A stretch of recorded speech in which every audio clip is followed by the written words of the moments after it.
So in this video, we're going to look at the circulatory system as far as how it works, the actual blood vessels that you need to know. That's going to be on a different video under my lab practical section. William Harvey was the first to describe blood circulatory system. He used fish to figure it out. At first, people used to think that the body was constantly making new blood. Now, with Harvey's calculations, if the left ventricle of the fish held 2 ounces of blood and the heart beat 70 beats per minute, in 1 hour you would have 2 ounces times 70 beats times 60 minutes.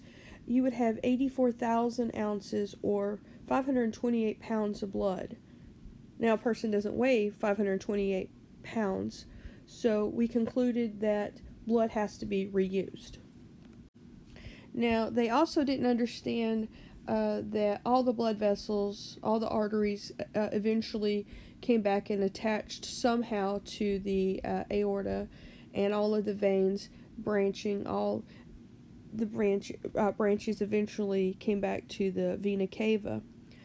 So during Harvey's time, they thought that only certain blood vessels went to the heart. One of those was on the ring finger. And so when a person got married, they wanted to keep their ring close to their heart. They wore it on that ring finger, thinking that that was the finger that blood went straight back to the heart. So arteries carry blood away from the heart, and veins carry blood to the heart. When we look at the arteries, the walls are much thicker than the walls of veins. Arteries have walls that are 3 layers thick. The layers are called tunica. The innermost layer is called the tunica intima. The middle layer is the tunica media. It is the thickest layer. And the outermost layer is the tunica externa. So here we can see how thick the wall of the artery is. This innermost layer is the tunica intima. This layer right in here is the tunica media. And the outermost layer is the tunica externa. As arteries get smaller, they are called arterioles. Now, the way we get blood from arteries to veins is through capillaries. These are microscopic blood vessels. They're going to carry the blood, one blood cell at a time. And then the blood is going to go from the capillaries back over to the venules. Venules being very small veins. So here you have the definition of venules, which are just very, very small veins that receive the blood from the capillaries. And then the venules will empty into the veins, and then the veins will carry the blood back to the heart. Now, what that means is that we have a very low pressure with the veins. The veins will also have valves. So we can see a difference in the histological appearance of veins versus arteries. You can see the artery is much thicker with its 3 layers. Vein, look how thick the walls are for the vein. Very thin because they have valves in place of these thick muscular walls. So as the vein brings blood back to the heart, we have valves. The valves prevent the backflow, so that once the blood has moved up, again, remember that we're fighting gravity, the blood won't backflow. We'll also have muscle contraction, so when the muscle contracts, it's going to help move that blood up from that one valve up to the next valve. Here you can see varicose veins, and varicose veins occurs when the valves have broken down. And so what happens here is you've got that backflow of blood, and you have a difficulty moving that blood up against gravity up towards the heart. Many times these valves will have to either be surgically removed, or they will have to be laser treated. But smaller blood vessels will take up the blood flow and carry the blood up towards the heart.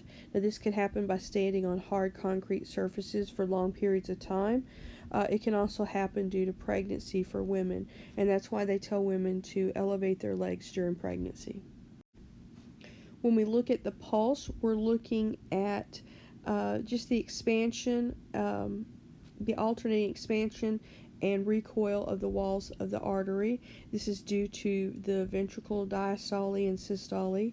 Pulse rate typically should be between 70 and 80 beats per minute. And then we can look at blood pressure. And then the blood pressure, again, we're going to be measuring the pressure in the arteries. An average blood pressure is 120/80. They used to think that the 120 was the important pressure to look at, and that's when you have contraction. The bottom number, the 80, is when you have relaxation. So that's showing how healthy the arteries are when there is no contraction, when they're just at rest. And so that's becoming more of an important number to indicate the health of the circulatory system. So a pressure of 80 and under would be good. They're even saying stay below 80. And so, 80 and under would be healthy. 120/80 is what is considered a normal blood pressure. But again, you have to look at an individual's age, their medical conditions they have, how active they are. But ideally, the closer to 120 to 80, or even that number being less than 80, is going to indicate a good health for the circulatory system. In addition to our arteries and veins, we do have the hepatic portal circulation. Now, the difference we have here is this is going to be associated with the circulatory system of the liver. And so blood would enter the liver from two sources. You can have the liver being supplied by the hepatic arteries, and that's not part of the portal system, and then the veins drain it. You can also have blood coming in with the hepatic portal system.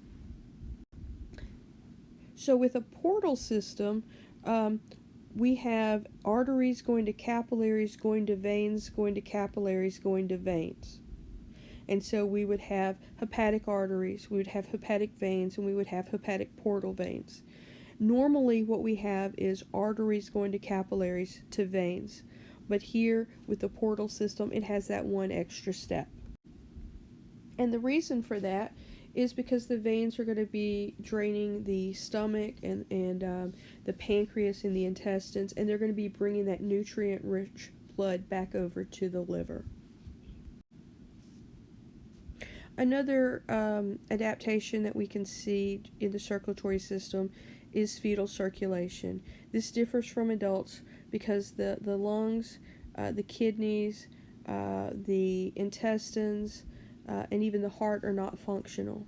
So the fetal heart is going to have a hole in it that's going to allow blood to pass through that. That's from the right atrium to the left atrium.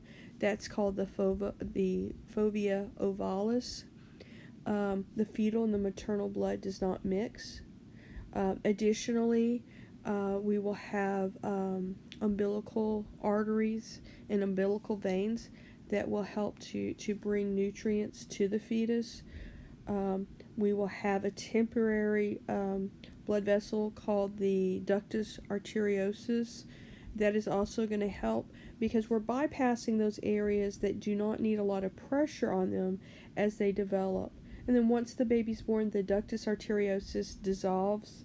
The fovea ovalis will close. That's the hole between the right and the left atrium. And then we start to have the circulatory system that you would see in a typical adult human being. And so here you can see those key differences listed.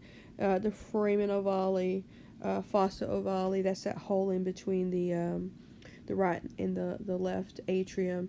There's the ductus arteriosus spelled out for you.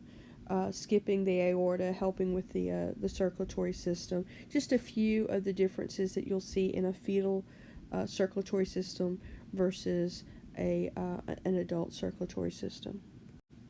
And then right here, the umbilical arteries and the umbilical veins. You'll be able to see both of these when we do our fetal pig dissections.